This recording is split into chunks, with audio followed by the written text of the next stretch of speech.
We're the Young Indie Chroniclers podcast, and we're producing a new feature-length documentary, George Lucas, The Lost Golden Age. George Lucas was going to do this Lawrence of Arabia scale epic on a 16-millimeter budget. You got a chance to have the same adventure making the show as what Indy was doing. His stuff is really quite political. You didn't think I was going to run, did you? I learned that when George says he wants to ultimately change or fix something, that he was going to do it. We built a Kickstarter campaign to support the film. Late pledges are available now at Kickstarter.com.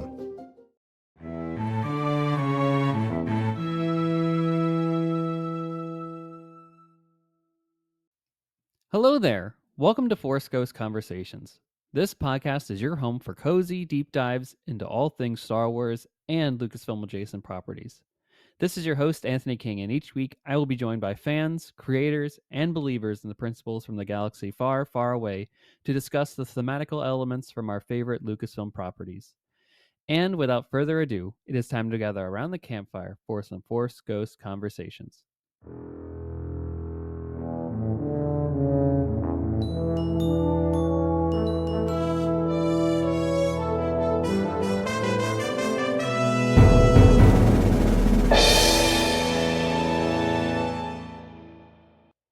Welcome back to Force Ghost Conversations, everybody. Your home for cozy deep dives into all things Star Wars and Lucasfilm adjacent properties. And we have an incredible episode for you here today. In our main topic discussion, we are revisiting the first novel from the Aftermath trilogy, appropriately titled just Star Wars Aftermath, written by Chuck Wendig, and it came out in the lead up to The Force Awakens. So it's celebrating a 10th anniversary, and we are revisiting, of course, with our guest, Dr. Greg Cass from the Long Take Review, as well as Rebel Base Card, Breakfast Pack, and many other things online, aka EyeOnCanon on Instagram and other places.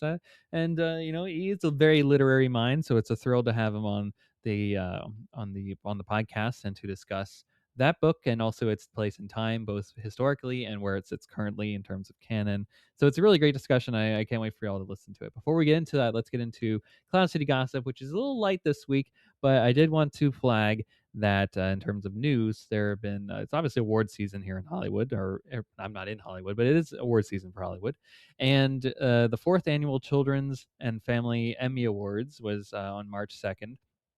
And Star Wars took home a couple of awards, including Outstanding Visual Effects for a Live Action Program for Skeleton Crew.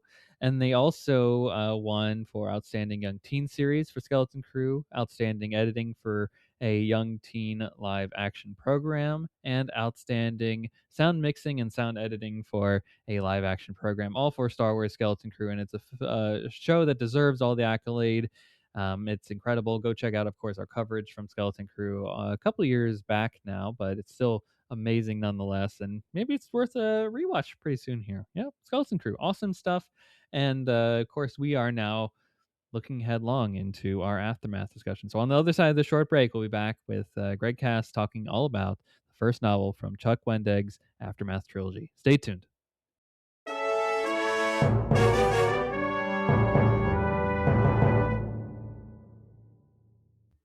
Ladies and gentlemen, welcome back to another installment of Force Ghost Conversations, your cozy home for deep dive discussions into all things Star Wars and Lucasfilm adjacent properties. And, we're diving into some more of the adjacent Star Wars than we're typically used to talking about here on Force Ghost Conversations. You may recall from a few weeks ago, we talked about the deluxe edition of the Revenge of the Sith novelization. And did I keep the reading bug going from that point on as I went straight into the Aftermath trilogy, which is actually celebrating a 10th anniversary alongside The Force Awakens and some other things as we're getting into that 10 years of just about everything Disney related to Star Wars is now upon us here. So because I took a dive into it for the first time, we had to bring on a guest to talk about this novel with the rest of you all. And, this particular person enjoys literature and has an eye on canon. So it's appropriate that we bring him on for this conversation. It's Dr. Greg Cass from the Long Take Review. Welcome back to the show, Greg, and how you doing?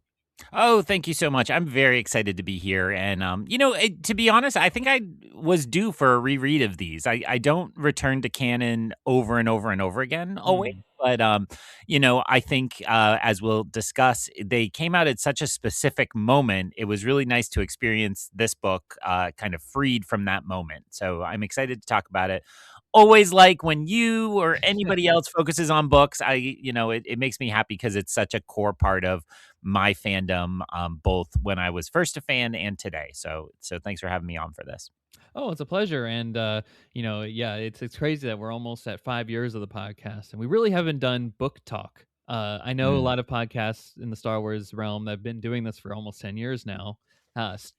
Did those because there wasn't a whole lot to talk about prior to the expansion explosion of Disney Plus on everything. But they seem to have trailed off of those conversations, as far as I know. Maybe it's just because people don't listen to those episodes. I'll find out. I'll be the judge on that Run one. the metrics. Yeah. Exactly. But this is one that I've like been staring at on the shelf for a while now, and been like, I'm going to get to it one day. And with, of course, the 10th anniversary of The Force Awakens and its 10th anniversary, and just kind of it being that first major event novel, I guess you might say. Now, of course, I think maybe uh, uh, A New Dawn, right? The Rebels tie-in one. I think Tarkin was also precursor to this, but those are ancillary stories that kind of round out the characters that we already know and exist. Like we know, like, well, we didn't know about Hera and Kanan at that point, but we got their meet cute and whatnot. Yeah. And it fleshed out what we'd seen in season one. And of course, Tarkin, we get more backstory about him and his early days and whatnot. But this is really that first foray into, hey, you don't know what happens after Return of the Jedi, and you just saw The Force Awakens. So guess what? We're gonna give you a precursor to where we're going with this brand new era. So this is really their first steps into that larger world. So I want to start with that with our question here. Yeah, like, as much as we're celebrating the 10th anniversary of The Force Awakens around this time, we're also celebrating this novel as a milestone for this point too. Let's talk about your first memories of this story. Do you have any memories and thoughts from its first release? Um, I do. So, I mean, I think you got the context exactly right there. And the way I kind of mentally organize it is that there's a Mhm. first round of books that they are not like dedicated to creating a new canon. They are just like the books that were already deep into production, and there was no Yeah. reason to get rid of them, right? And there's a Luke Skywalker adventure in there Oh, yeah, as well. Heir to the Jedi. Yeah. Yep. And it's like there was nothing in this book that rocked or upset the plan, so they let those all become canon, even though Mhm. things had changed.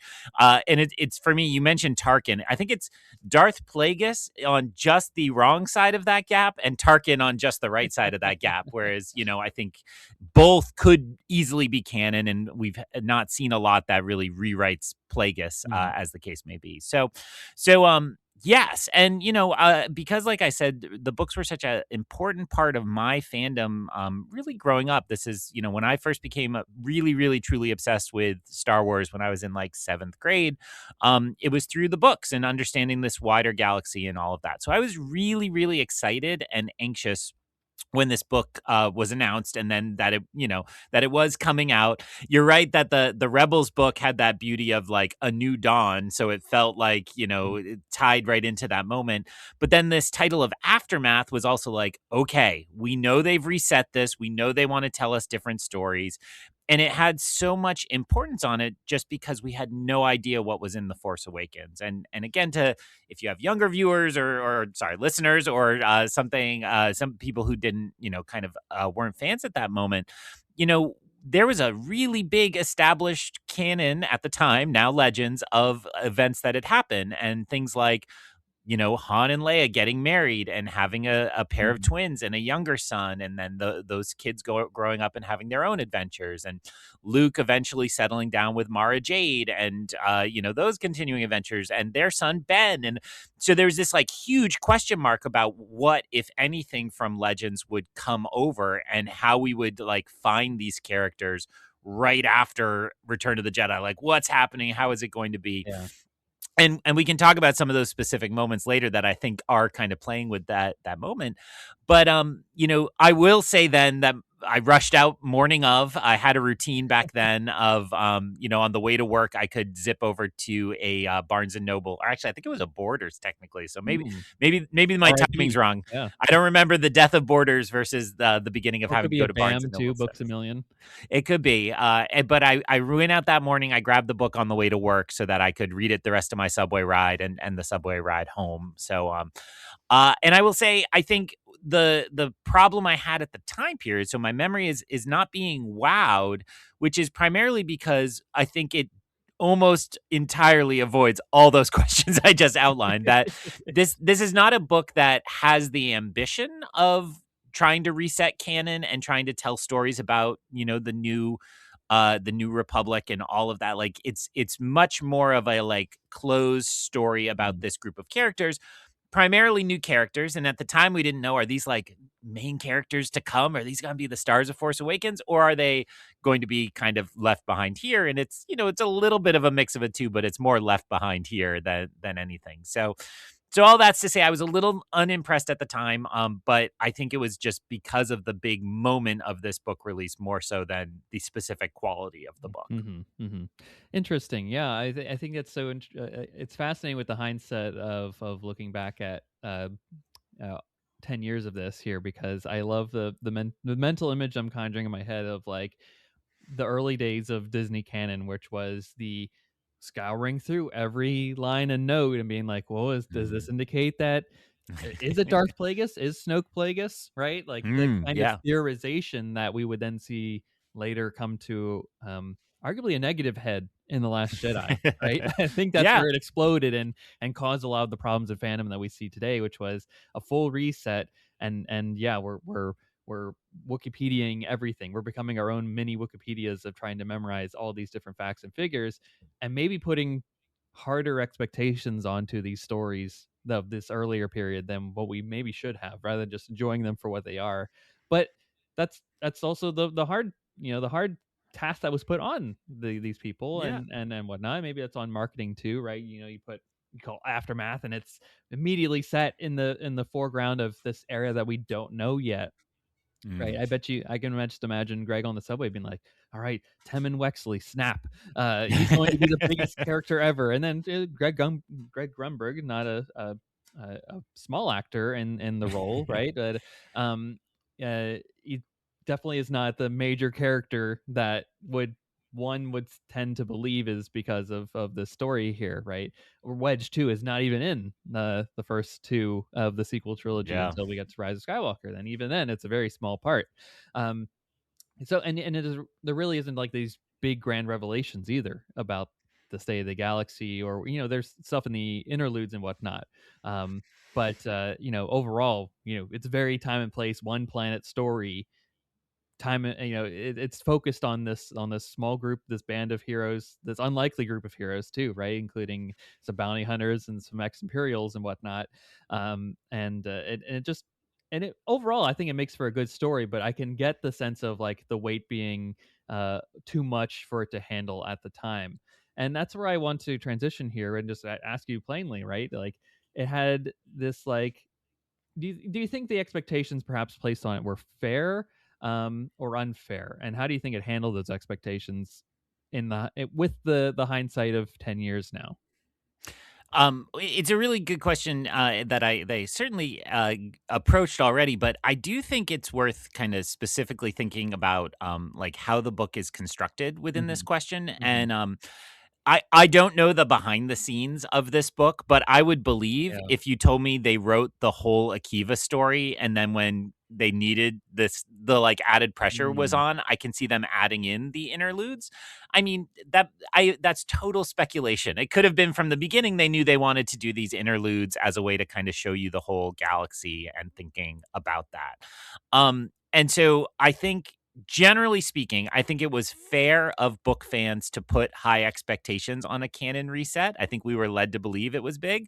Yeah. But ultimately those were unfair because this book wasn't prepared for that. And I think you're right that even though it's only 10 years, it is like 4 generations of internet ago, where like they were naive to think that people wouldn't come share their thoughts. I mean, I remember in the wake of this, I listened to a podcast that will remain nameless at this time that, was it was a good show back in the early days of Star Wars podcasting, but then the host became increasingly toxic as time went on.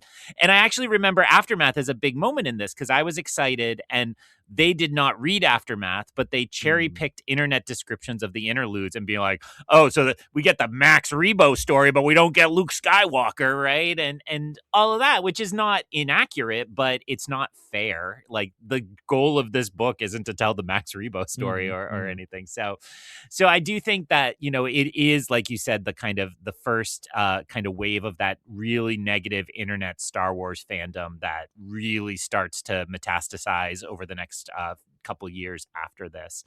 And I don't know the behind the scenes, so I can't say whether it was marketing or Lucasfilm or whoever, but I think, there's some ways in which you just need to break the seal on something like a canon reset, and it's always gonna, whatever it is gonna face that. It's not totally separate from the Phantom Menace, right? Like, so that kind of level of expectations, and I guess Force Awakens as well, obviously. But so I will say I don't think it lived up to the expectations, but I don't think it was necessarily its fault. No, I would agree too on that front. It's tough to start anew, right? And like I like the analogy that you said of ripping the Band-Aid off on that front. This is almost like, Light of the Jedi is another prime example of like a fresh reset, start, new era, new period. And that knew it was going to do that. And I like what you're saying here, which is like, this book may not have known that it was that. Like, I think you're reading through the tea leaves here because of the transition. You might be onto something that this book might have been kind of in the works a little bit.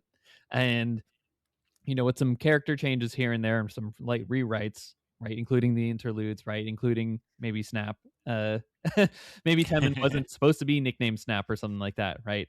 And including that into the mix of all those things here, right? I think it would be interesting to get like maybe 10 years, the 20th anniversary, another deluxe edition of this with the annotations, right? I think that could be a very exciting way for more information. And I can't dance around the thing of how Chuck Wendig was kicked out of Star Wars writing. Yeah. And how that all went down. So like to bring him back into the fold again and to like kind of heal some of those wounds, perhaps to say like, hey, yeah, like this was in the works and we changed things around. It wouldn't surprise me at all. And it also wouldn't surprise me either if Disney is like, hey, 2014, 2013, we need a reset, write us a book quickly and get us the best you can do. And this is the end result after it as well.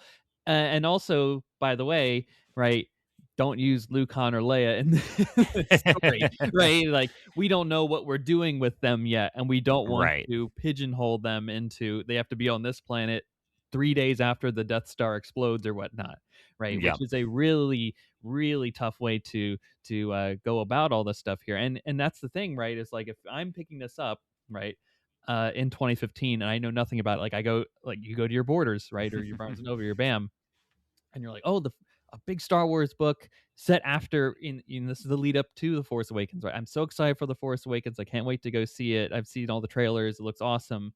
And now I see this cover here and it's got the Death Star blowing up. It's called Aftermath. And I believe it earlier editions of this had like in the lead up to The Force Awakens or something like that. And the title, so you're like, oh, it's going to tie into that, right? And then you open it up and you're like, oh, this is actually vastly different from what on paper and on, judge a book by its cover, what I would have expected, right? The marketing for this kind of outsold what they actually were getting at the time. And I think that led to some of the false expectations too. And you also I think there's the incredible a comparison of what also comes up in this journey to the Force Awakens era, right? Is that Shattered Empire comic series too? That actually has Han, Luke, and Leia in it and showcases a lot more of like that immediate aftermath versus this one is set in the time frame after the events of the Return of the Jedi, but I don't think it's really explained how far it is after. And there are things like missing, right? Like an Operation Cinder isn't talked about in this, right? And we'll get into Right. this in a later conversation of this discussion here, but like that's not included in this. And it's like, okay, well, as they're figuring all the pieces, how does it all come into play here? And he's like, "Oop, I wish I would have known that then," kind of deal. So ultimately, I would say it was fair of the time that we would want to have high expectations for this book, but it was also unfair to it both can exist, I guess is what I'm saying. Yeah. In hindsight, and it's sad, but we also got a trilogy out of this, which is a good thing that you didn't just like one book comes out and they say, slash it. It got a 6 out of 10 on Goodreads. We're not continuing this any further here. No, we got more stories and we got more of this world developed out, what's fleshed out, and then ultimately leads to the Battle of Jakku. So it does have that great tie into what we see in the sequel trilogy because of that. And now a lot of people really do, I think, enjoy this story as a trilogy. And as far as I understand, right, there are people that talk about it online still. The interludes definitely are a major gameplay game changer for where we're going with current canon. So yeah, that's where I'll leave it with that. But I want to get into the insular nature of the story, right? It takes place primarily on Akiva as the New Republic unearths a secret Imperial meeting to discuss the status of the Empire moving forward.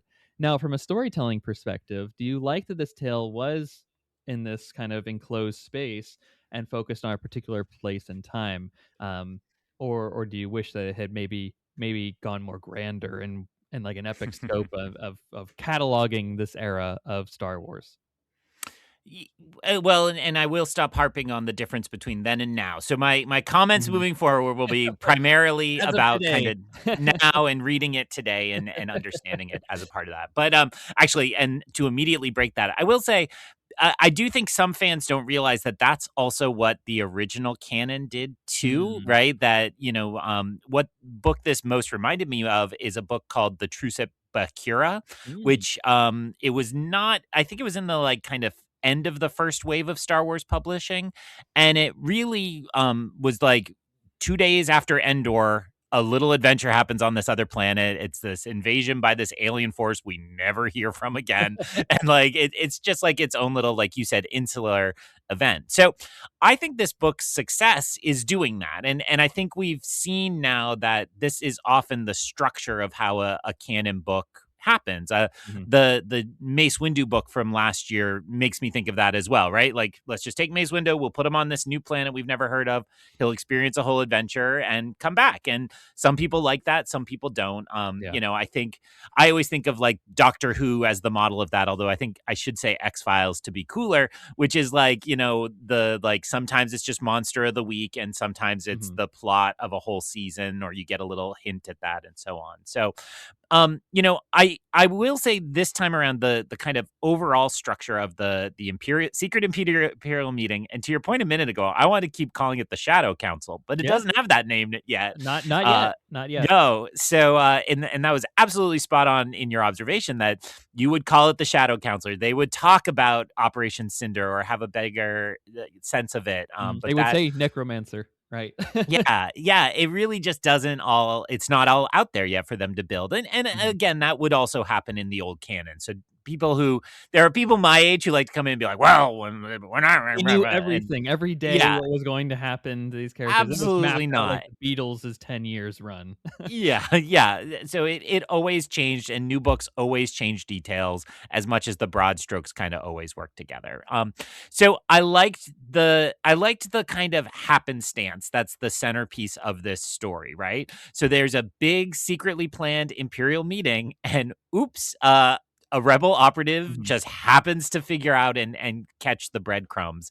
And that to me, I know we're both, such fans of history. This feels very much out of like how these things actually happen, right? It's not like the concerted effort of so many people. It's the accident that somebody Hey, it happens happens to to be a show up at the same whistleblower. place.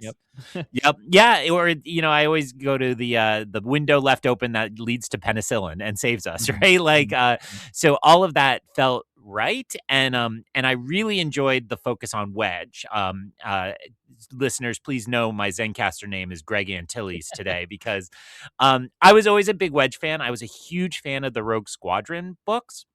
And so, from my perspective, if you took the big three off the table, Wedge was the best option. Like, let's go back to Wedge. Let's talk about this. Now, part of the problem is Wedge is really great in a cockpit, and we don't get him in a cockpit very much here at all. So I have some questions about that.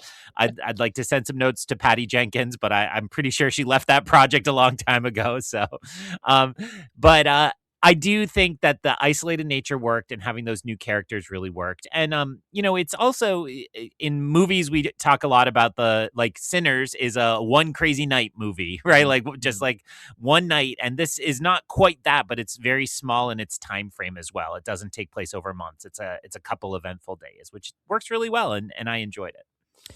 Agreed. I think if you were to tell me in 2015 that this story is what it is, I think I would have said, "Nah, I'll wait." And ultimately that's what happened, right? Yeah. I didn't feel the urge to pick it up right away and to get into it, and then ultimately it leads to 2026 here, where I'm like, I guess I'll get into it now. And I think that was for the better, because I didn't have the expectations of where's Han, where's Luke, where's Leia, where are my answers, give it to me, right? I am much more calmer in terms of my approach to this, and that allowed me to enjoy the story that was on paper, which is, like you said, this uncovering of I'm saying Shadow Council, right? It's what it becomes eventually. Folks, spoilers Yeah. for Life Debt and beyond, right? This is what it becomes, and we'll see it in the Mandalorian later on and beyond. So the pieces are there, and it's an enjoyable story from start to finish, I would say, with the Wedge kind of finding his way into this, the whole Nora and Temin storyline, just the inner workings of Akiva, right? And just all that's going on here, and the machinations of the New Republic trying not to get involved, while kind of knowing that something might be happening, but there's some political reasons for you just can't send the whole New Republic fleet, and if we're exposed, what happens? And those are really fascinating details that I think that this book presents that wouldn't perhaps be on the surface level if we're focusing about Luke or Han or Leia, in the immediate aftermath of the events. Like, and what I really appreciate about this, and what I'm excited to dive into more as I go through more of my reading journey here and picking up the stuff that I haven't done the last couple of years, because like I was reading Bloodline earlier this morning, so Oh, like that's a great one. I'm diving Yeah. into all this stuff here as we're chugging along here. And the fact that I haven't read Alphabet Squadron, which also kind of, I believe, takes place concurrently during this time frame here leading up to the Battle of Jakku.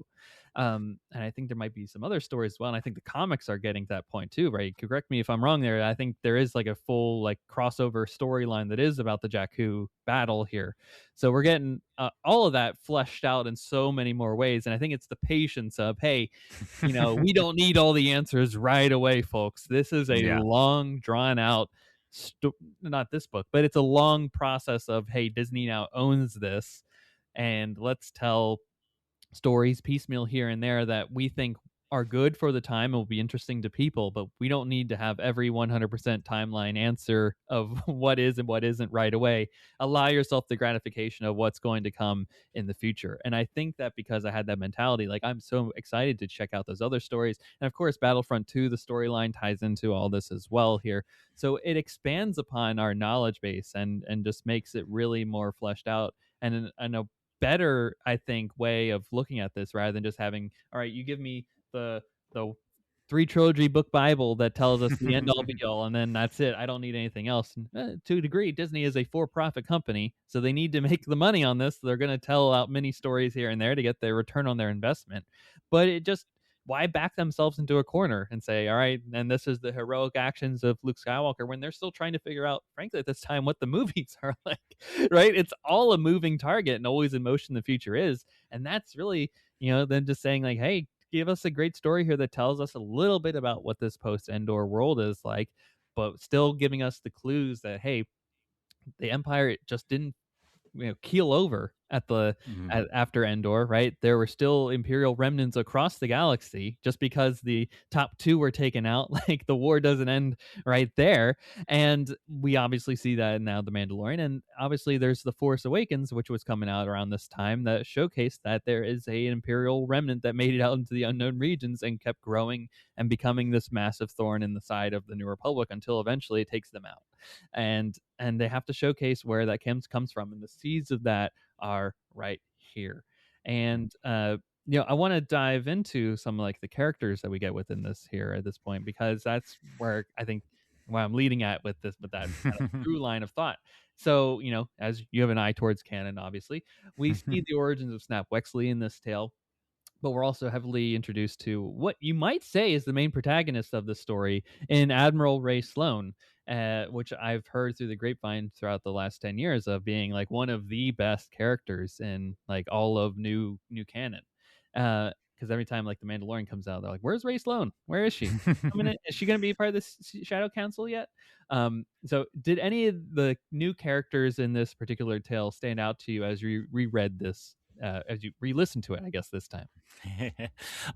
Yeah, I mean, when was it? It was about a year ago, maybe it was almost 2 by now, that there was a Lego set that randomly had a Ray Sloan minifig in Yeah, it. that It was like a TIE bomber or something, something and like that. Yeah. it was like, "Whoa, what does this mean?" And it turns out it just means they wanted to sell more of that particular Lego set, I think, so they did that. So, yeah, you did just have me Googling a little bit to make sure I got the timeline correctly on this. So you're absolutely right that when, the key part of this is Snap Wexley. That's the biggest connection to The Force Awakens, and certainly the one that seems to matter most. We do eventually get an interlude that shows a little of Jakku, which feels like a real hat tip, obviously. But what was striking to me in rereading this is I don't think I knew, and I was trying to track this as I listened to the book this time, I don't think I knew that was Greg Grunberg in this, right? Yeah. So if we're mapping this out historically, which I already promised I wouldn't do, but we would have seen the Black Friday kind of very quick flashes teaser trailer with BB-8 rolling and Poe flying over the lake, and we would have seen Han, Chewie, we're home, right? We would have seen that trailer at Celebration in April or May of that year. And so then this, you were saying like picturing me on the subway car. I would have been on the subway on September 5th, which means I don't think I knew who Snap Wexley was. I knew probably Greg Grunberg was going to be in this movie just because he was in all of JJ's movies and I knew him from Alias. But I don't think I had any clue that was, like, as I read about Temin, that was going to be a character in The Force Awakens. So, and I will say, this is, you rightfully pointed out that Mark Thompson is incredible. I kind of hate how Mark Thompson does kids. All his kids sound like surf slackers or something, like, "Oh, Mom, what's going on?" And I can't get into it. So I can't say I particularly liked Temin coming out of this. The standout I remember is clearly Mr. Bones, right? Like, this was fun to draw in a prequel droid and kind of have this jokey thing. Having now read more Chuck Wendig, I can see this is very much his sense of humor, the kind of murder droid, and it's a lot of fun to read there. Just because I'm on a roll pushing my glasses up, I will also say, technically, this is not the introduction of Ray Sloan. Ray Sloan does appear in A New Dawn, but you're right to say kind of the heavy introduction or the real like development of that character. And she's great. And I really do like her across this trilogy, at least in my memory. I think I was like a lot of people that said, okay, so you threw Wedge Antilles into that last battle in Rise of Skywalker. You really want to get us excited. You need to throw in everybody you can. And why not throw in a Ray Sloan, right? What does it cost you to put, one, black actress at the bridge of a Star Destroyer and we'll all say it's Ray Sloan and be excited about it? I think that's something Star Wars has gotten better about doing, like not derailing, but just like it's here and it exists. Don't worry about it, right? So, and then the one other one I want to shout out is, you get this little crew, including a Clone Wars connection, and then particularly Sinjir. And again, to to be of my time period. Remember, Star Wars didn't have gay characters until this book, right. or Right. out gay characters anyway. I guess one could say that they were. It was not a part of. I mean, it should have been before then, but it had not been a part of accepted canon now. And I really like Sinjir. His kind of wry. I'm kind of playing both sides, and I'm a manipulator. He's kind of a little like Tyrion Lannister before there was a Tyrion Lannister on a show anyway. And he's really fun. And I remember at the time, within a couple years of that, there was a fan-made T-shirt that I know my friend Ben had, and I remember seeing a lot at Celebration, which was just the gay characters in a rainbow font, right? Dr. Aphra and Sinjir, and so reading him again reminded me fondly of that moment and how a whole new segment of fandom got to feel represented. Yeah. And that, it seems in hindsight now he feels so minor, but that he would be one of like 5 characters on a T-shirt that meant the world to people struck me as not meaningless still, even though he hasn't gone on to have crazy adventures. Well, and how cool that now that the rainbow has exploded of Yeah. many more now that we get to celebrate across the galaxy, right? It starts with a few, and then from there it becomes normalized, and that's the importance of representation. Yeah, As we still have to keep absolutely. fighting that good fight out there in the world, folks, for some reason. But I yes, ending everything you said there, right? I think it's really Mr. Bones is awesome, and a thing that we also have to remember for the context of this is that prequel hate is still very high. Like Absolutely. it's very much not the case that it is now. Which even now I think that people hype them up as a to hate on the sequels. Yeah. I don't think they necessarily like them. I think they maybe talk themselves into liking them more, which I can't believe we live in that era now where I would have thought they just would hate both, and but I don't know. Yeah. Different conversation. But that was still at its height, right? And there is in the lead up to the Force Awakens, right? It was very much like, oh, we're so practical. Like, Yeah. we're not shooting on green screens. Look at us in Jordan. We're shooting in the sand on the desert, right? And kind of going against like the Georgisms of the prequel trilogy, and that was a big question, like how much will they reference it? Is it technically canon? Is it not? Like we didn't know. Those were big questions I think Disney had to address, and they've addressed it thankfully over the last couple of years. But this is really that first foray into like, hey, no, that those films still matter. They exist. Yeah. Don't worry about it. We'll take arguably one of the jokiest pieces of it and turn it into one of the most relevant maybe for this story, right? Because without Mr. Bones, a lot of things don't happen. Yeah. Stapp and Nora don't escape from the I forget the name of the character, but it's that like that bounty hunt, not bounty hunter, but like the Jabba local crime boss. the Jabba Yeah, of yeah. Akiva, right? And all of that. So like the way he's introduced too, I think is so well done. Like it's kind of Yeah. piecemeal how we get this, and it's not just like, hey, cool B1 battle droid and whatnot. He's like a murdering machine that goes out across the Akiva landscape there. But in addition to everything that you said there, I did want to give a plug to Nora Wexley, who I think is really interesting in this book because of we get that through her we get this look into a character that had loss already, right, with the loss at this point of her husband, right, and Temen's dad, and then because of that she feels called to go out and help the galaxy, right, to become a part of the rebellion, and she gets kind of loses herself in the war, right. She leaves Temen behind, and now he's forced to find himself and survive on his own, and that's what war does to people, right? Like Yeah. this is through the original trilogy we get so much of just like the look of like, oh, it's plucky Luke and Han and Leia and they're having fun adventures, but it's also a war at the same time, and it has meaningful impact to people, like real losses, real stakes, real consequences for things, right? Because Nora is not there, she doesn't get to spend time with Temen and help to raise him, and like, no, he doesn't really like have fondness for her when she returns, and they have to work through those emotions, and through this endeavor of escape they get there. But it does take time and focus and effort and all that stuff, so it's great to see that. And she's also dealing with like her own trauma of like, hey, I had to kill, I had to do things. Yeah. This is my mission, and what do I do if the war ends? I don't know. She struggles with all that, and I think coming home and seeing her home again, right? Because they're from Akiva, and going back to the places where she had these memories from a before time, like she feels so alienated to her, which I thought really resonated with me, and it will stick throughout the rest of the trilogy as well.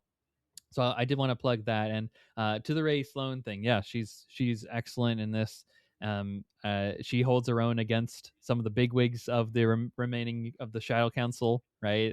Yeah. And through the machinations, she becomes like the top dog at the end of this. And then of course Gallius Rax will come in the next one, and will upend all of that a little bit there. But I like where she ended up through the course of all this. And I like that you mentioned that she's in a New Dawn. And if I can counter, I don't know when the time frame of all this is, but she might have appeared first in a Star Wars Insider story of the same era. I don't know when when release dates technically come out, but my version of uh, A New Dawn and Tarkin are in like this one big Oh, yeah, combined edition that has like 3 Star Wars Insider stories in that too, and she's in the one that like is her origin where she meets Vader, and he's like, "You have a promising career." So yeah, I only know because I had Wikipedia open to check my dates a minute ago. So A New Dawn is her credited first appearance, but Bottleneck is the name of that story, I think, because it was right there on the list as well. Darn. Star Wars Insider is always late to the game, guys. But I want to talk about the interludes here, because there's some, like, I would say they're the famous aspects of this book, you could say. Like, it's the ones that people cherry pick and want to talk about, and it gives us more insight into just beyond the characters. It's where you get Han, right? You get Han and Chewie. Yeah. For a book that you might be like, where's their big 3 at? That's the one time you're getting them. It's like 3 pages. Yeah. So, but just wait a book. Just wait a book. You'll get a lot more of them. Exactly. We didn't know at the time, but just wait a book. You gotta wait a year, and then it'll come out. You go watch Force Awakens a few times in theaters, and go see Rogue One, and then you'll be rewarded with life debt. So, did any characters in particular? Were there any standouts for you in this first part in terms of the interludes? Oh, well, I will first confess that there was one I was waiting for, and it wasn't in this book, which is probably the most famous one. You gotta wait 2 more for that one. Yeah, I'll leave it blank what it is, but yeah, it was. I was like, oh, I guess that isn't in this one. But says something that's the one that looms largest in my mind as well. Yeah. 2 I'll shout out here. One was I actually really liked the first one. I actually don't know if it's technically an interlude. It might be a prologue, but it's in the spirit of the same thing, which, for better or worse, I think is perfectly emblematic of what this new canon reset was doing, which is, here's a famous scene that they added in the special editions to Return of the Jedi, where they knock over the statue. And then you have the police coming and busting heads for those that just knock down the Emperor's statue. And I do think it's just also funny because it's a special edition thing, right? So it's like, oh, that rewrite, we're rewriting that rewrite and going forward. And I'm sure those who want to hate it can hate it for all that I just said applies to those that hate it, as well as my love for it. But it was just a reminder that, like, we never really knew what it was like. And it actually never made sense that, like, immediately Coruscant's like cheering in the streets. And there were fan explanations for that prior to this book. But the kind of, the explanation that, oh, okay, well, the people may be excited for freedom, but the galaxy is not anywhere near freedom. And there's still a really good set of books to write about the liberation of Coruscant, I feel, like there was in the old Rogue Squadron books, kind of tackling how they liberated Coruscant. So I really liked that one as like, this ain't your daddy's Legends books, like it's really changing things around. And then, this seems like a very basic answer, but I will say it was surprising to me how meaningful the Cobb Vanth one felt now, in compared to where that character has ended up in canon. And again, I'm somebody who grumbles at times, not as much as others, but at times when they just kind of rewrite willy-nilly whatever the canon is. And that's an example of the creators of The Mandalorian saying, like, well, there is this kind of little established story. Let's build on that and let's build this character. And I have some good friends here in town that have the Cobb Vanth cutout stand up and all that, because you know he means so much to them. And whenever I go to Star Wars night here at Fenway, there's a great Cobb Vanth who shows up at every event, and like it just shows he has this outsized imagination. So of course, at the time, it was like, oh my God, did Boba get out here too? Because we didn't know. We knew he did in Legends, but we didn't know if that was going to be a part of this story. And the fact that it's just the armor made it feel like, okay, so he didn't, but the armor will live on. And again, we'd had Clone Wars Mandalorian, so we had a little bit of a different understanding of Mandalorians, but not totally as much as we know now. So so it really felt like a fun way to tease moving forward, like, oh, Boba may be out there. And you know, I was one of the ones pumping my fists when in Mandalorian we finally got that kind of tease that he's back and he's out there. And so that one really stood out to me. The rest, there are so many that just strike me in regards to the comment you made before, that Chuck Wendig just wanted to make the war real. And so like the family that has a fight over the dinner table, like, oh my gosh, that's real, that's war, right? Like Civil that's what war does. Yeah. And then the academy that gets liberated, and so on. It's like, you know, they felt very much like the stories you hear at the end of World War II, where it's like, okay, before the fighting is totally done and before everything's settled, we have a lot of pieces to pick up. Yeah. I want to talk on the Cobb Vanth piece there for a second, because it is interesting that this story comes out in 2015. It's probably written in the year before too, and all that stuff. And at the same time, as you know, the gusto for them to put that in this story here as they're writing and working on a Boba Fett movie, right? That the Josh Trank film for Boba Fett was definitely in the works and was almost going to be like, I remember the Celebration 2015 or 16, I can't remember exactly which one, where he was going to go out on stage and like 15. I was in that room. Oh, you were at yeah, I was in that room waiting, and nope. Oh, what a behind the scenes tale that will be one Oh day. yeah. But yeah, so like, you know, they were definitively putting a stamp on like, all right, well, at least the armor is not with him. Yeah. Kind of deal. So like, what would have been and whatnot, and for a story that you might argue plays it safe in terms of putting all the pieces together of like, where are these characters at in the time and space, to say like, hey, the Boba Fett armor is not with him, it's with some guy on Tatooine in Mos Pelgo, and he's a marshal of the sheriff of the town, basically. And like, oh, okay, well, sure, we'll see what happens to that. And then of course, Mandalorian Timothy Olyphant just brought that character to life. And I think like you and me too, we felt like this wave of relief of like, oh, the stuff still matters, right? Yeah. They, for as much as, as you said, like they'll come in and rewrite stuff just because like I'm not being tied down to what a book said or Right. that was written 10 years ago, that kind of deal. And so often you're like, well, what's the point of spending 10 hours listening to Mark Thompson tell me about things if they're just going to write over it and not care about it? I mean, I'm looking at you, Cassian and Andor and K2SO meet up comic that you have to do some mental loops to figure that one out, or even the canon, right? The canon Order 66 origin from that comic as well. Like, you could argue like, did they need to do that?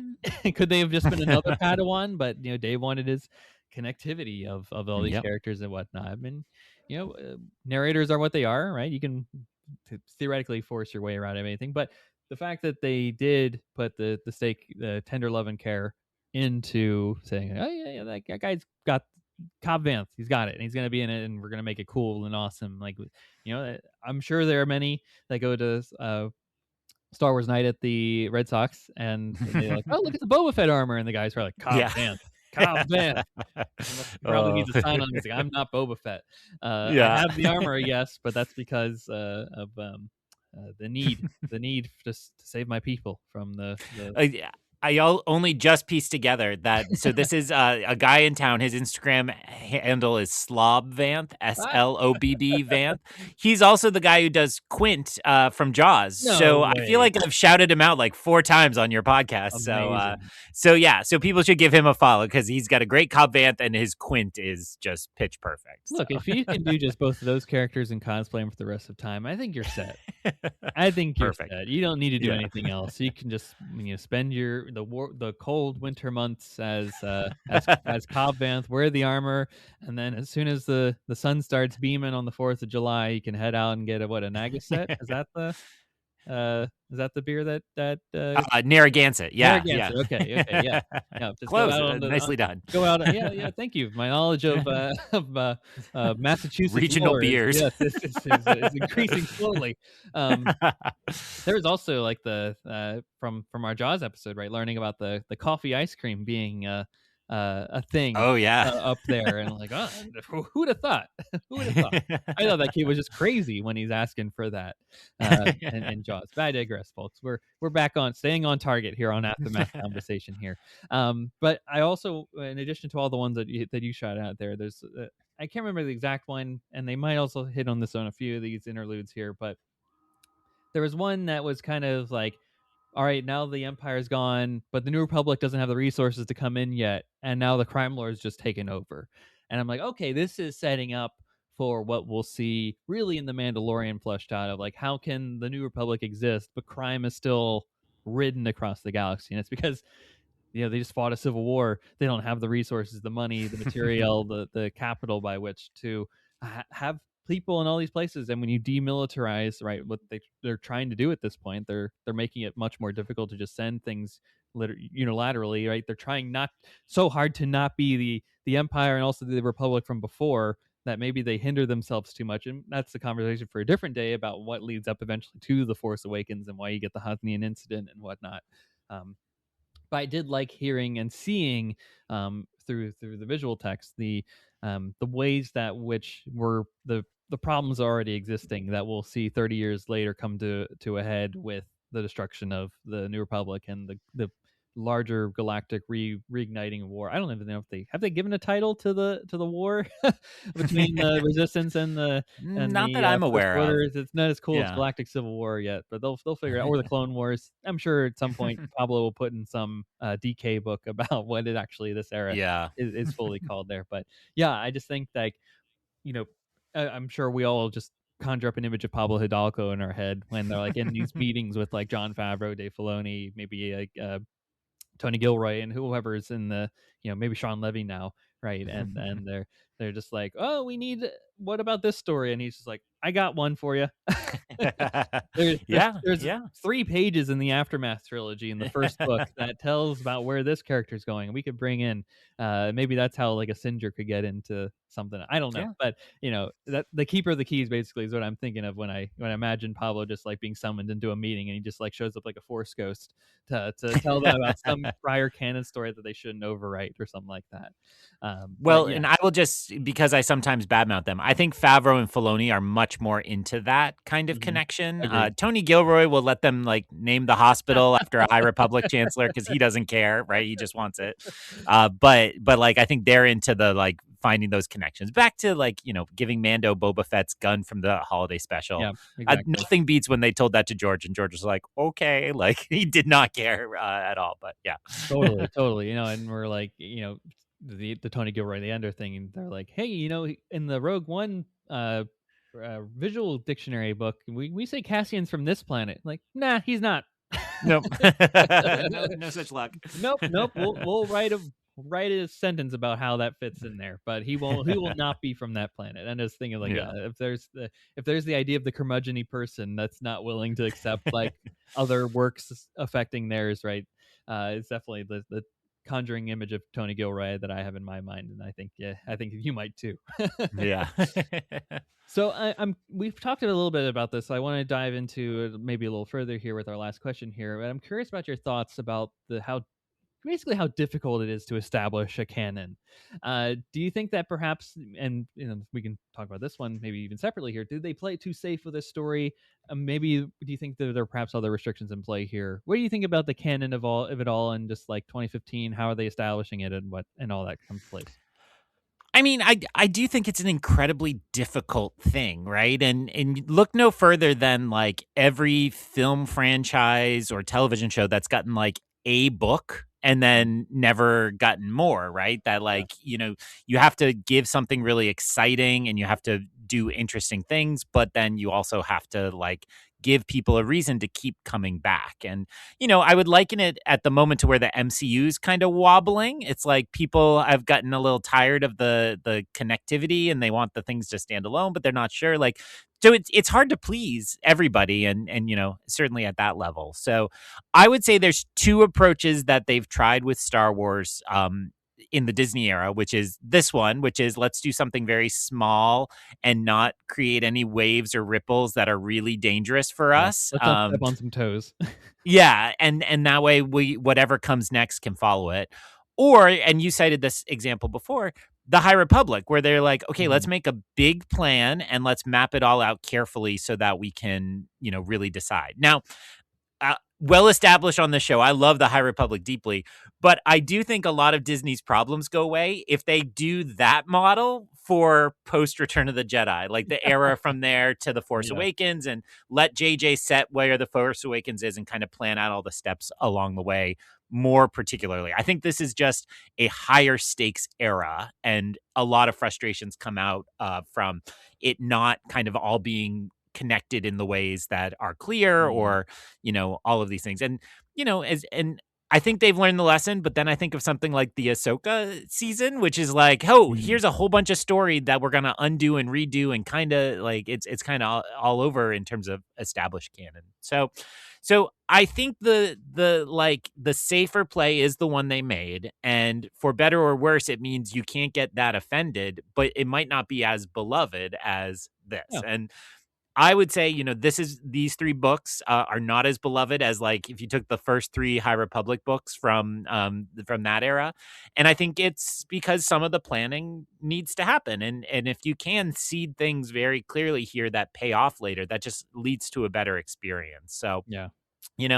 Keeping it so far away from Force Awakens is perhaps, the reason they got away with it, and that there was still plenty of room to tell stories like Bloodlines that, once the canon is established, you can kind of build right into those events more carefully.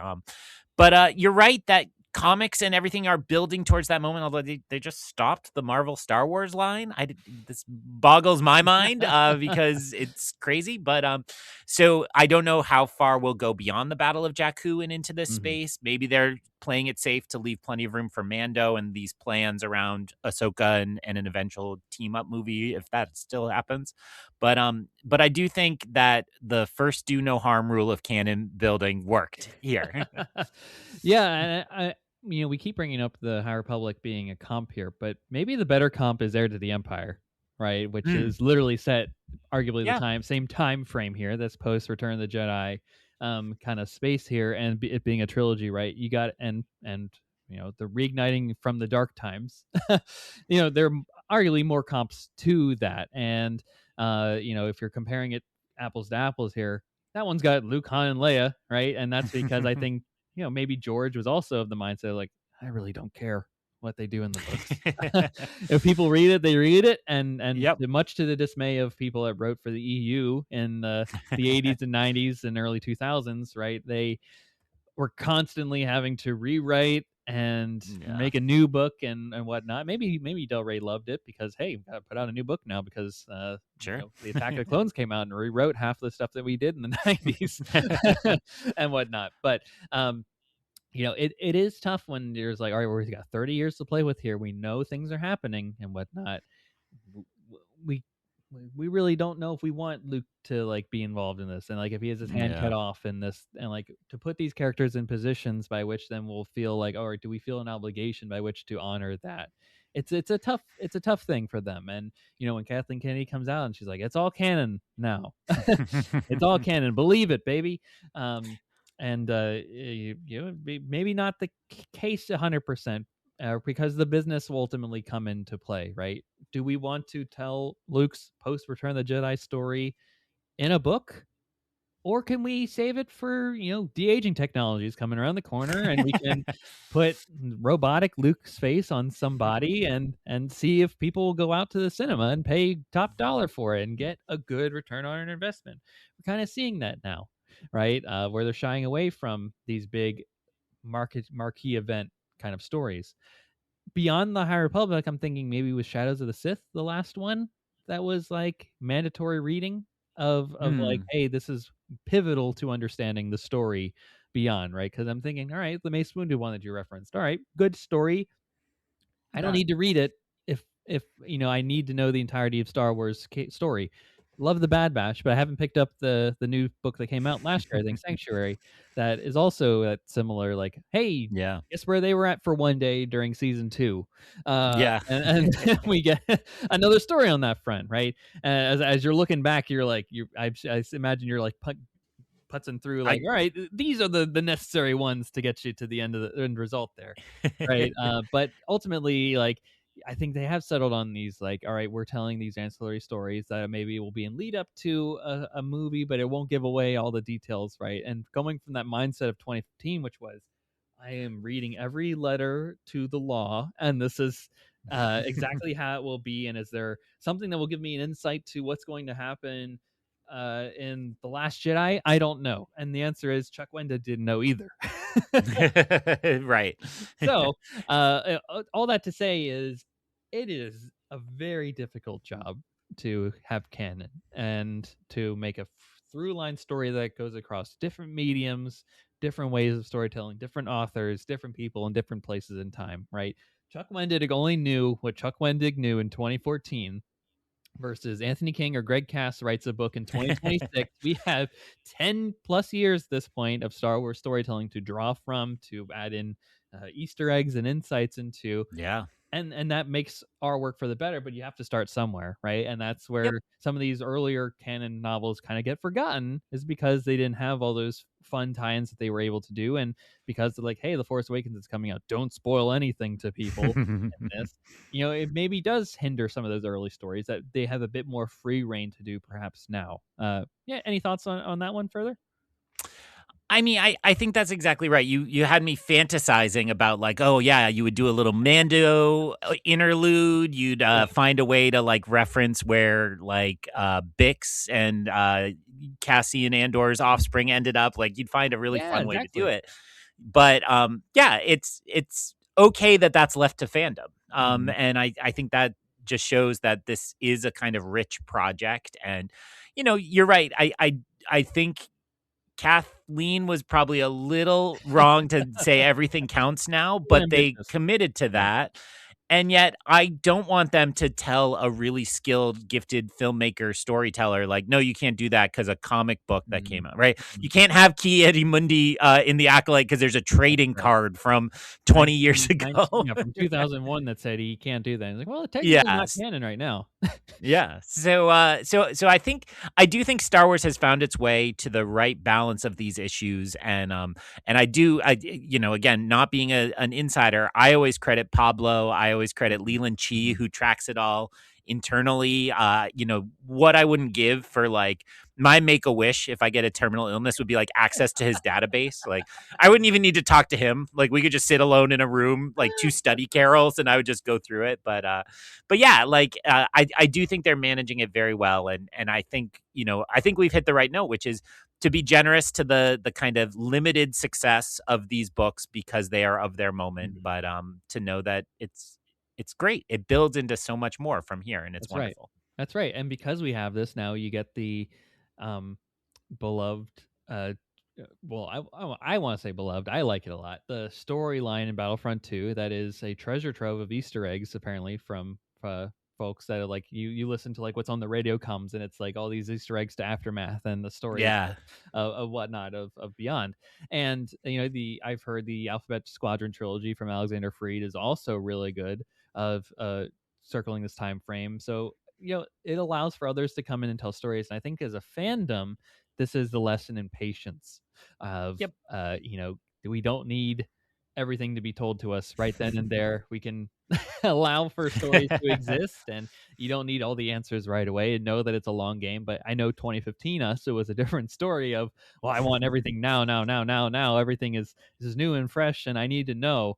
And now we're at a different point, like you were saying, of like, maybe I don't need interconnectivity, even though I still Yeah. want interconnectivity. I don't know about the people of Marvel that don't want it. I question that, but that's a whole different conversation. We love it. We love connectivity. We love the Absolutely. Easter eggs. I don't.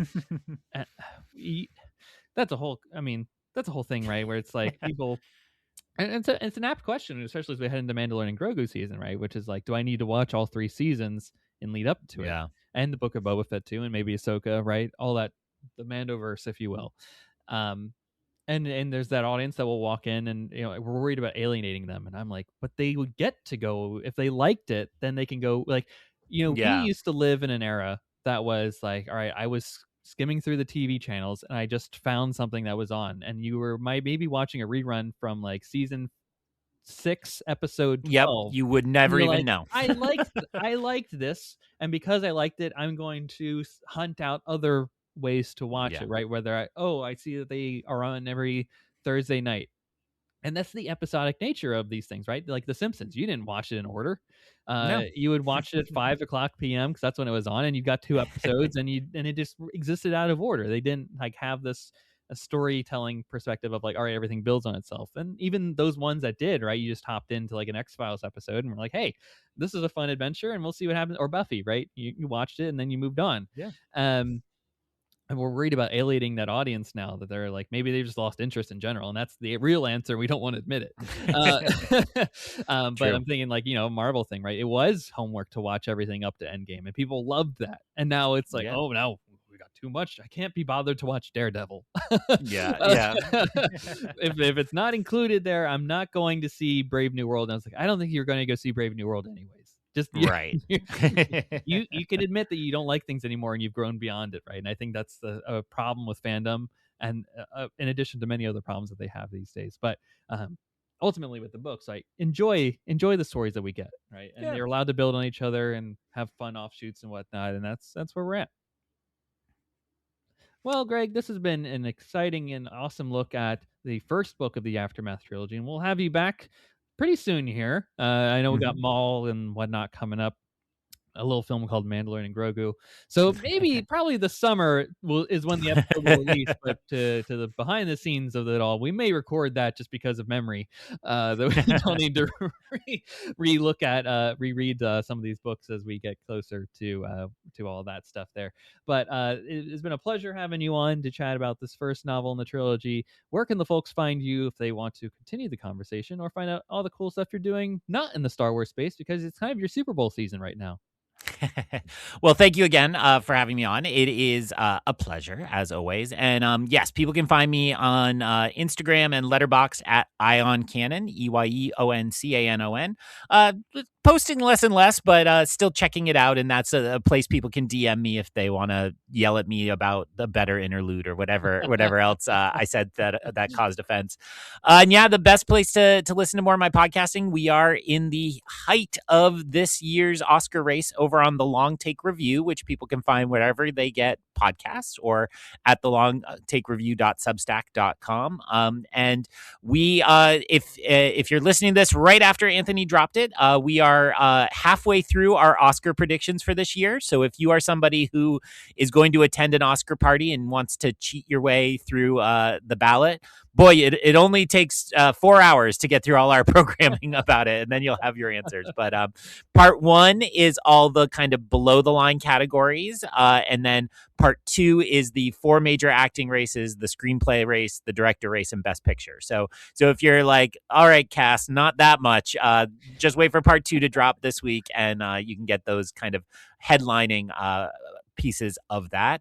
And we have one more pre-Oscar celebration, and then I'm sure everybody's looking forward to the Oscars on the 16th, the 15th. Yep. And then we should record right thereafter our reactions to the whole shebang. So yeah, thanks so much. Hopefully, as I don't want to jinx it, but Anthony should be appearing on Long Take Review as a part of those festivities.